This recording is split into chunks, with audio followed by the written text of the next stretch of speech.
25 years of Disney World trips, probably 100 different restaurants across the parks and resorts, and Kim and I keep going back to 4 of them every single time.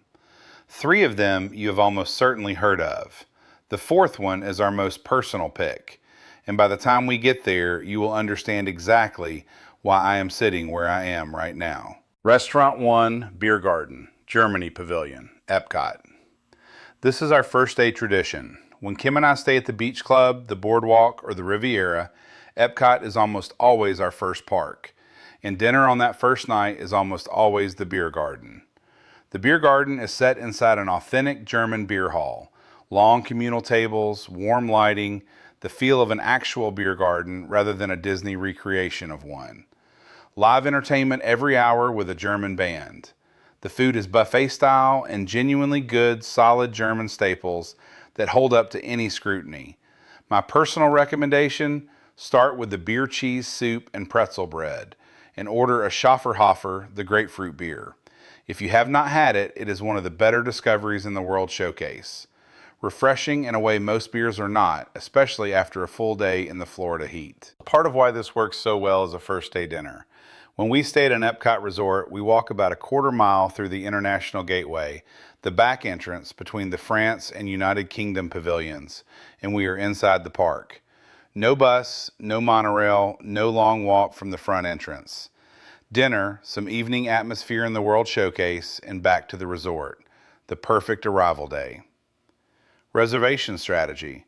One of the more accessible reservations at Epcot. Book it at 60 days to lock the right time slot, but if you miss the window, check 30 days out.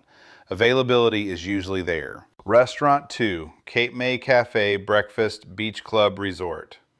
This one is genuinely underrated, and I am not sure why more people do not talk about it. Cape May Cafe at the Beach Club Resort does a character breakfast with Minnie Mouse and friends, typically Donald, Daisy, and Goofy in beach-themed attire. But the reason it makes this list is not the character interaction. It is the atmosphere. Compared to Chef Mickey's, which is loud, energetic, and a lot, Cape May is relaxed.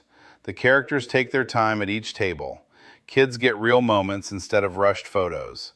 The adults actually get to have a conversation and eat breakfast. The buffet is better than its reputation. Mickey waffles, custom omelets, and the standout item, the salted caramel beach buns. Bread pudding with creme anglaise, a carving station, consistently excellent. The practical advantage most people miss. Cape May is at a resort hotel, not inside a park. No park ticket required. Accessible by Disney Skyliner or a short walk from Epcot and Hollywood Studios. We have used it as an arrival day breakfast before our park tickets start and as a rest day morning when we want a real meal without theme park crowds. Reservation strategy, the most accessible on this list. I have booked it 2 or 3 days in advance and walked up on slow mornings. Still put it on the calendar at 60 days, but if you miss it, check the week of your trip. Do not write it off. Restaurant 3, Cinderella's Royal Table, Magic Kingdom. This next one is for the families. If you have young kids on this trip, this is the reservation that defines the vacation for them. Cinderella's Royal Table is a prefix dinner inside the castle itself, with princesses visiting each table for photos and a meet and greet. And I know how that sounds, but here is what actually happens at that table. Kim and I went several times when our kids were young. There is a moment when your child looks up and a princess walks over just for them that you cannot manufacture anywhere else. Not at any other restaurant in the world. We have not been back since our kids grew up, but it stays on this list because of what it meant at the time. If you have young children and you are planning a Disney trip, this is the reservation that defines the whole vacation for them. It is not cheap and it is not subtle. It is a full Disney experience built for one age group, executed perfectly. What to order? It is a set menu, so your choices are more limited than the other restaurants here. The meal is solid. The experience is the thing. The Fantasyland views from the windows at the top of the castle are worth the price alone. Reservation strategy. One of the hardest reservations on this list. 6 a.m. on your 60-day mark. Important note, dining here requires a Magic Kingdom park ticket for that day.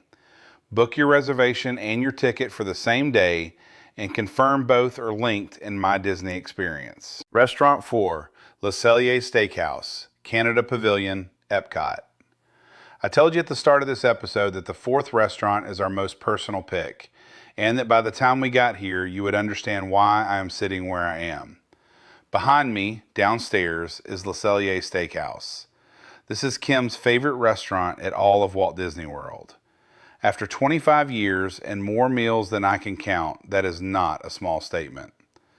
Le Cellier is set under stone arches with candlelight and a wine cellar atmosphere. It feels nothing like a theme park restaurant. It feels like a genuinely great steakhouse that happens to be inside Epcot. What to order? Start with a Canadian cheddar cheese soup with warm pretzel bread, non-negotiable. Order the Le Cellier filet. Get the poutine as a shared side. And finish with the maple creme brulee. Kim has ordered it every single time we have been here. She has never once considered anything else. That tells you everything you need to know. Reservation strategy. 6 a.m. on your 60-day mark. Le Cellier books out within hours of the window opening.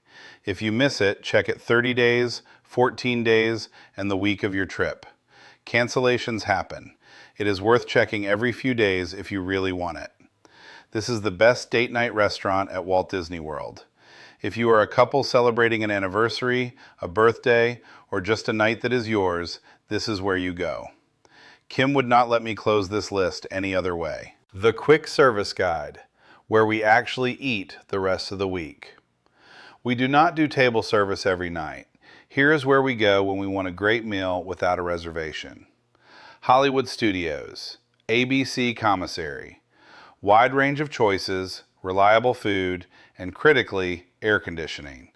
On a summer afternoon in Hollywood Studios, air conditioning is a feature, not a footnote.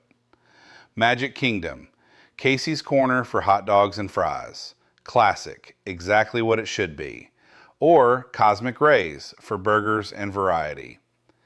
Epcot, anywhere in the World Showcase is genuinely good.